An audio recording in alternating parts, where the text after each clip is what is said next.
I know the audience are going to want to hear this because I've already pricked their ears up. 20 years in Hollywood. Wow. You must have some outrageous stories to tell, right? I definitely have some that I won't repeat on this podcast. But I started my career, I was passionate about telling stories in the theatrical medium or the film medium. I wanted to make movies. And I was from Chicago and I went to film school in Chicago. And right out of film school, I got a lucky break with the director and writer from the 1980s, all the big movies in the 80s. His name's John Hughes. Some of your audience may have heard of him, but he Yeah. did, Ferris Yeah. Bueller's Day Off and Baby's Day Out and 16 Candles and, all the big ones that Mhm. influenced me as a young man growing up in Illinois.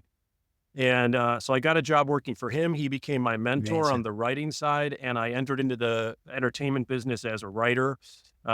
First, had a screenplay that was picked up by a producer, an independent film producer, and by the age of 23, I was off making my first movie. It was pretty exciting.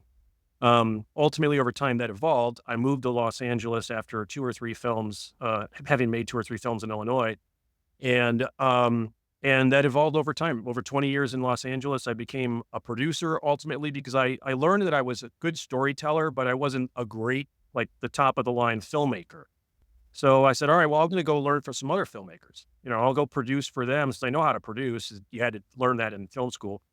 So I started producing and that just became a business. Next thing I know, we're making commercials and music videos and marketing content for brands like Red Bull and Paramount Pictures and Warner Brothers and all the big studios, and, it was quite a ride. Variety magazine, which is the Bible of, of the entertainment industry, one day called and said, "We're looking for someone to come build our content studio. Would you wanna do that?" And so that was my first sort of minor career shift.